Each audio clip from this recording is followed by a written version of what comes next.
تعالیٰ نے والدین کے لیے دعا خود سکھائی ہے. وَقُلْ رَبِّ ارْحَمْهُمَا كَمَا رَبَّيَانِي صَغِيرًا، اور کہو اے میرے رب ان دونوں پہ رحم فرما جس طرح انہوں نے مجھے بچپن میں چھوٹے ہوتے ہوئے پالا تھا. یعنی جس طرح انہوں نے میرے لیے تکلیفیں اٹھائیں، اب تو ان پر ان کے بڑھاپے میں رحم فرما دے، ان کی تکلیفوں کو دور کر دے، کیونکہ بڑھاپے میں خصوصی توجہ کی ضرورت ہوتی ہے. سورۃ بنی اسرائیل میں اللہ تعالیٰ فرماتے ہیں وَبِالْوَالِدَيْنِ إِحْسَانًا إِمَّا يَبْلُغَنَّ عِندَكَ الْكِبَرَ أَحَدُهُمَا أَوْ كِلَاهُمَا فَلَا تَقُلْ لَهُمَا أُفٍّ وَلَا تَنْهَرْهُمَا وَقُلْ لَهُمَا قَوْلًا كَرِيمًا، اور والدین کے ساتھ احسان کرو. اگر تمہارے پاس ان دونوں میں سے ایک یا دونوں بڑھاپے کو پہنچے تو ان کو اف تک نہ کہو، ان سے جھڑک کر بات نہ کرو اور ان سے عزت والی بات کرو. ایک اور جگہ پر فرمایا وَاخْفِضْ لَهُمَا جَنَاحَ الذُّلِّ مِنَ الرَّحْمَةِ، اور ان دونوں کے لیے عاجزی کے ساتھ کندھے جھکا کر رکھو. یعنی ماں باپ کے سامنے پوسچر ایسا ہونا چاہیے کہ اس میں بھی ادب احترام نظر آئے. یعنی عاجزی اور ادب کے ساتھ کندھے جھکا کر رکھو، یعنی یوں اکڑ کر بیٹھنا اور سر جھٹکنا اور اس چیز سے بھی منع کیا گیا ہے کیونکہ یہ بھی تکلیف دہ باتیں ہیں. حضرت عبداللہ فرماتے ہیں کہ ایک آدمی آپ کی خدمت میں حاضر ہوا اور کہنے لگا میں آپ کے ہاتھ پہ ہجرت اور جہاد کے لیے بیعت کرتا ہوں اور اللہ سے اس کا اجر چاہتا ہوں. آپ نے فرمایا کیا تمہارے ماں باپ میں سے کوئی زندہ ہے؟ اس نے کہا جی ہاں دونوں زندہ ہیں. آپ نے فرمایا کیا تم واقعی اللہ سے اپنی ہجرت اور جہاد کا بدلہ چاہتے ہو؟ اس نے کہا جی ہاں. آپ نے ارشاد فرمایا تو جاؤ اپنے ماں باپ کی خدمت میں رہ کر ان کے ساتھ نیک سلوک کرو. پھر یہ ہے کہ والدین میں سے خاص طور پر ماں کا درجہ بہت بڑا ہے کیونکہ اس کی تکلیفیں بڑی ہیں. قرآن پاک میں اللہ تعالیٰ فرماتے ہیں وَوَصَّيْنَا الْإِنسَانَ بِوَالِدَيْهِ إِحْسَانًا حَمَلَتْهُ أُمُّهُ كُرْهًا وَوَضَعَتْهُ كُرْهًا وَحَمْلُهُ وَفِصَالُهُ 30 شهرًا. ہم نے انسان کو وصیت کی کہ والدین کے ساتھ احسان کرنا. اس کی ماں نے اس کو تکلیف اٹھا کر پیٹ میں رکھا، تکلیف اٹھا کر جنم دیا، اور اس کے حمل یعنی پیٹ میں اٹھانے اور دودھ چھڑانے میں 30 مہینے لگ گئے. 1-2 دن کی بات نہیں، وہ 30 مہینے تک تمہارے ساتھ اپنی جان کھپاتی رہی ہے، اس لیے اس کا حق پہچانو. حضرت عیسیٰ علیہ السلام کے بارے میں آتا ہے وَبَرًّا بِوَالِدَتِي وَلَمْ يَجْعَلْنِي جَبَّارًا شَقِيًّا، اور اللہ نے مجھے اپنی والدہ کے ساتھ احسان کرنے والا بنایا اور بدبخت اور جبار نہیں بنایا. یعنی وہ شخص دوسرے معنوں میں بدبخت ہے کہ جو اپنے ماں باپ کے ساتھ اچھا سلوک نہیں کرتا. آپ صلی اللہ علیہ وسلم نے بھی فرمایا ان اللہ حرم علیکم حقوق الامہات، اللہ نے تم پر ماؤں کی نافرمانی کو حرام قرار دیا ہے. حضرت ابو ہریرہ فرماتے ہیں کہ ایک شخص آپ کی خدمت میں حاضر ہوا اور پوچھا اے اللہ کے رسول صلی اللہ علیہ وسلم میرے نیک سلوک کا سب سے زیادہ مستحق کون ہے؟ فرمایا تیری ماں. اس نے پوچھا پھر کون؟ فرمایا تیری ماں. اس نے پوچھا پھر کون؟ فرمایا تیری ماں. اس نے پوچھا پھر کون؟ فرمایا تیرا باپ. گویا باپ کے مقابلے میں بھی 3 درجے ماں کو زیادہ عطا کیے گئے کیونکہ اس کی تکلیفیں بچے کے ساتھ باپ کے مقابلے میں زیادہ ہوتی ہیں. حضرت جاہمہ نبی صلی اللہ علیہ وسلم کی خدمت میں حاضر ہوئے، کہا کہ اللہ کے رسول صلی اللہ علیہ وسلم میرا ارادہ ہے آپ کے ساتھ جہاد میں شرکت کروں، میں اس لیے آیا ہوں کہ آپ سے اس معاملے میں مشورہ کروں. آپ نے ان سے پوچھا تمہاری والدہ زندہ ہیں؟ انہوں نے کہا جی ہاں. فرمایا جاؤ انہی کی خدمت میں لگے رہو کیونکہ جنت انہی کے قدموں میں ہے. وہ جیسے مشہور بات ہے، سب کو یہ تو پتا ہے کہ جنت ماں کے قدموں میں ہے، تو یہ اس موقع پر آپ نے بات ارشاد فرمائی تھی. حضرت اویس قرنی کے بارے میں آپ نے سنا ہوگا کہ آپ صلی اللہ علیہ وسلم سے بہت شدید محبت کرتے تھے.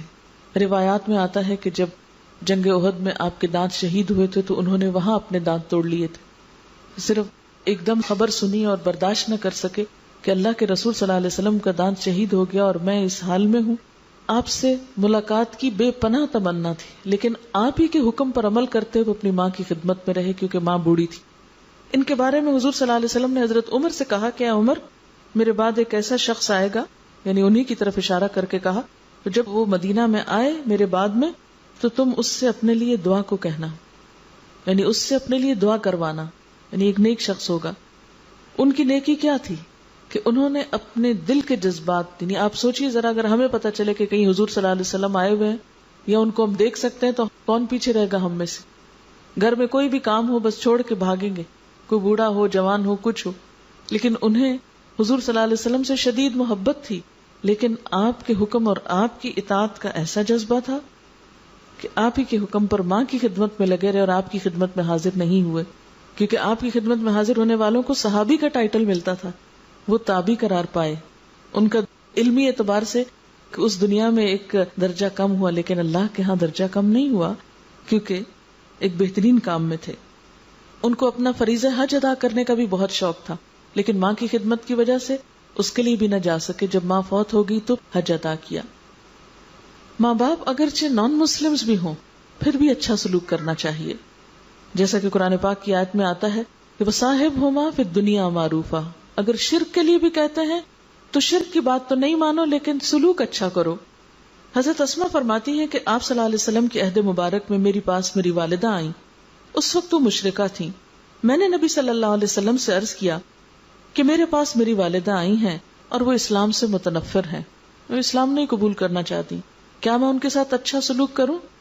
آپ نے فرمایا ہاں, سلی امکی, اپنی ماں کے ساتھ صلہ رحمی کرو, اچھا سلوک کرو. وہ اصل میں اپنی بیٹی سے کچھ مدد لینے کو آئی تھی, اور آپ کو معلوم ہے مکہ اور مدینہ والوں کے حالات پولیٹیکلی کتنے ٹینس تھے, ایک جنگ کی کیفیت تھی, اور وہ مشرک تھی. لیکن جب وہ آئیں تو آپ صلی اللہ علیہ وسلم نے کیا فرمایا کہ تم اپنی ماں کے ساتھ اچھا سلوک کرو. پھر جیسا کہ پہلے میں نے عرض کیا کہ یہ سلوک صرف ان کی زندگی تک نہیں ہونا چاہیے, ان کے مرنے کے بعد بھی ان سے اچھا سلوک جاری رہنا چاہیے. اور وہ کس طرح؟ حضرت ربیعہ سائدی فرماتے ہیں کہ میں بارگاہ رسالت میں حاضر ہوا کہ ایک انصاری آیا اور عرض کی, اے اللہ کے رسول صلی اللہ علیہ وسلم, میرے والدین کی وفات کے بعد بھی کیا مجھ کو ان سے حسن سلوک کرنا ضروری ہے؟ آپ نے فرمایا ہاں, 4 باتیں تجھ پر ضروری ہیں.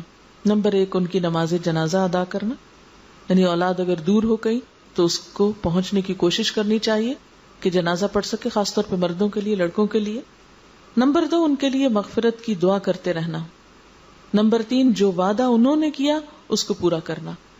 ماں باپ بعض اوقات لوگوں کے ساتھ کچھ وعدے کر جاتے ہیں کہ اچھا میں تمہاری مدد کرتا ہوں یا وٹ ایور, تو اس میں کیا ہے کہ اگرچہ ماں باپ کے وعدے ہوں, آپ یہ نہیں کہہ سکتے ہم نے تھوڑی کیا تھا, ماں باپ نے کیا تھا, اب وہ گئے ہم کیا کریں. نہیں, آپ ان کے وعدے پورے کرو. نمبر 4, ان کے دوستوں کا احترام کرنا. اس میں آپ دیکھیں نا کہ اسلام میں کتنی وسعت ہے اور کتنی مروت ہے کہ ماں باپ تو فوت ہو گئے لیکن ان کے دوست اگر زندہ ہیں تو ان کے ساتھ اچھا سلوک کرنا, ان کے رشتہ داروں سے صلہ رحمی کرنا جن سے ان کی وجہ سے رشتہ داری ہو, یہ نیکی ہے جو ان کی وفات کے بعد بھی تم پر لازم ہے. اسے ابو داؤد نے روایت کیا ہے. آپ صلی اللہ علیہ وسلم نے فرمایا, قسم ہے اس ذات کی جس نے مجھے نبی برحق بنا کر بھیجا, جس بندے کو اللہ نے مال دیا پھر ماں باپ کے ساتھ اس نے نیکی کی تو وہ جنت میں میرے ساتھ رہے گا. ایک شخص نے کہا, اے اللہ کے رسول صلی اللہ علیہ وسلم, اگر اس کے ماں باپ زندہ نہ ہو تو کیا کرے؟ یعنی اب تو وقت گزر گیا, وہ تو چلے گئے. آپ نے فرمایا, ان کی طرف سے محتاجوں کو کھانا کھلائے, یعنی ان کے جانے کے بعد ان کی طرف سے صدقہ خیرات کرے. اب یہ جو دعائے مغفرت ہے یہ کیسے کی جائے؟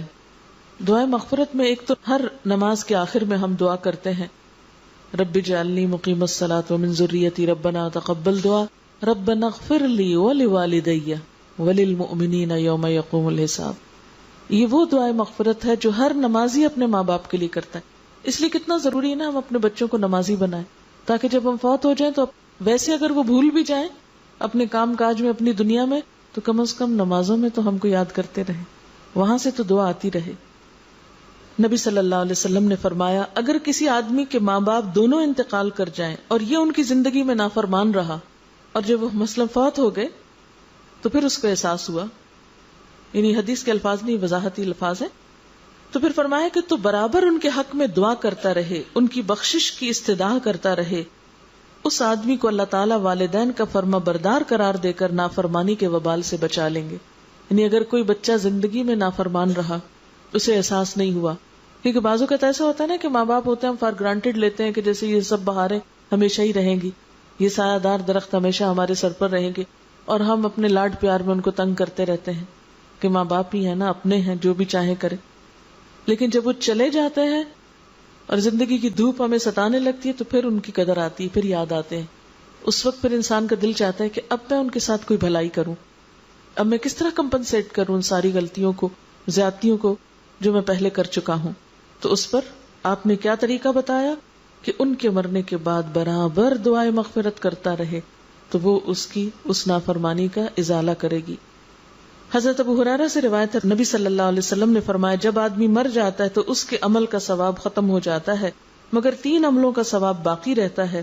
نمبر 1 صدقہ جاریہ، نمبر 2 علم جس سے فائدہ لیا جائے، اور نمبر 3 نیک اولاد جو ماں باپ کے لیے دعا کرے. حضرت ابو ہریرہ سے روایت ہے کہ مرنے کے بعد جب میت کے درجے بلند ہوتے ہیں تو وہ حیرت سے پوچھتا ہے یہ کیسے ہوا؟ اللہ تعالیٰ کی طرف سے اس کو بتایا جاتا ہے کہ تمہاری اولاد تمہارے لیے دعائیں مغفرت کرتی رہی ہے، اس کی وجہ سے تمہارے درجے بلند ہو رہے ہیں. دوسری بات جو بتائی گئی وہ والدین کی طرف سے صدقہ خیرات، یعنی ان کے وفات کے بعد. زندگی میں بھی کر سکتے ہیں، اگر آپ کو اللہ نے زیادہ دیا اور ماں باپ کے پاس کم ہے اور وہ خود صدقہ نہیں کر سکتے تو ان کو آپ دیں کہ وہ اپنے ہاتھ سے کریں، یا دور ہیں تو ان کی طرف سے ان کے نام سے کرتے رہیں. حضرت سعد بن عبادہ سے روایت ہے، انہوں نے کہا اے اللہ کے رسول صلی اللہ علیہ وسلم، سعد کی ماں فوت ہو گئی ہے، کون سا صدقہ افضل ہے؟ آپ نے فرمایا پانی پلانا. انہوں نے ایک کنواں کھودا اور کہا یہ سعد کی ماں کے ثواب کے لیے، کیونکہ اس دور میں مسلمانوں کے پاس پانی کی بہت کمی تھی. تو اس سے پتہ چلتا ہے کہ جس چیز کی کمی اور ضرورت ہو اس کے مطابق صدقہ خیرات جو ہے وہ زیادہ فائدہ مند ہوتا ہے. حضرت عبداللہ بن عباس سے روایت ہے کہ ایک آدمی نے کہا اے اللہ کے رسول صلی اللہ علیہ وسلم، میری والدہ فوت ہو گئی ہیں، اگر میں اس کی طرف سے صدقہ کروں تو کیا اس کو فائدہ ہوگا؟ آپ نے فرمایا ہاں. اس نے کہا میرا ایک باغ ہے، میں آپ کو گواہ کرتا ہوں کہ میں نے اسے اپنی ماں کی طرف سے صدقہ کر دیا. پھر اسی طرح والدین کے کیے ہوئے وعدے پورے کرنا، وصیت، نظر، قرض وغیرہ پورا کرنا، یہ بھی اولاد کی ذمہ داریوں میں سے ہے. حضرت ابن عباس سے روایت ہے کہ سعد بن عبادہ انصاری نے حضور صلی اللہ علیہ وسلم سے یہ مسئلہ پوچھا کہ ان کی ماں پر ایک نظر تھی، وہ اس کو ادا کرنے سے پہلے مر گئی. آپ نے فرمایا تو اس کی طرف سے نظر ادا کر. پھر یہی طریقہ قائم ہو گیا کہ اگر کوئی شخص فوت ہو جاتا تو اس کا وعدہ اللہ سے یا بندوں سے اس کی اولاد میں سے کوئی پوری کر دیتا. پھر والدین کے رشتہ داروں اور دوستوں سے اچھا سلوک. ابن عمر سے روایت ہے کہ ایک شخص رسول اللہ صلی اللہ علیہ وسلم کے پاس آیا اور اس نے عرض کیا اللہ کے رسول صلی اللہ علیہ وسلم، میں ایک بڑے گناہ کا مرتکب ہو گیا ہوں، کبیرہ گناہ ہو گیا مجھ سے، میرے لیے کیا توبہ کا کوئی طریقہ ہے؟ آپ نے فرمایا کیا تمہاری والدہ زندہ ہے؟ اس نے کہا نہیں. آپ نے فرمایا تیری خالہ زندہ ہے؟ اس نے کہا جی ہاں. آپ نے فرمایا پس اس سے نیک سلوک کر، یعنی گناہ کبیرہ کے کفارے کے لیے اس سے صلہ رحمی کر. ابن عمر سے روایت ہے کہ آپ صلی اللہ علیہ وسلم نے فرمایا نیک ترین نیکیوں میں سے ہے کہ آدمی اپنے باپ کے دوستوں کے ساتھ احسان کرے جبکہ باپ غائب ہو، یعنی فوت ہو جائے یا اس شہر میں موجود نہ ہو. یعنی کبھی کبھی ان سے ملاقات کے لیے چلے جانا، یا ان کو کوئی تحفہ بھیج دینا، یا ان کو کسی موقع پہ یاد رکھنا، ان کی خوشیوں غموں میں شریک ہونا. پھر اسی طرح والدین سے محبت والدین کی وفات کے بعد طبعی چیز ہے، لیکن شعوری طور پر بھی کرنی چاہیے، محبت سے ان کو یاد کرنا چاہیے. حضرت ابو ہریرہ اور حضرت بریرہ کا بیان ہے کہ نبی صلی اللہ علیہ وسلم اللہ تعالیٰ سے اجازت لے کر جب اپنی والدہ کی قبر کی زیارت کے لیے تشریف لے گئے تو والدہ کی قبر کے پاس بیٹھ کر بے اختیار رونے لگے. رسول اللہ صلی اللہ علیہ وسلم کے ساتھ جو صحابہ کرام تھے وہ بھی آپ کو روتے دیکھ کر بے اختیار رو پڑے. راویہ بریرہ کا بیان ہے کہ ہم نے رسول اکرم صلی اللہ علیہ وسلم کو اتنا روتے ہوئے کبھی نہ دیکھا تھا جتنا آپ اپنی والدہ کی قبر کے پاس بیٹھ کر روئے. یعنی ماں باپ کے لیے ان کی وفات کے بعد، یعنی خاص طور پر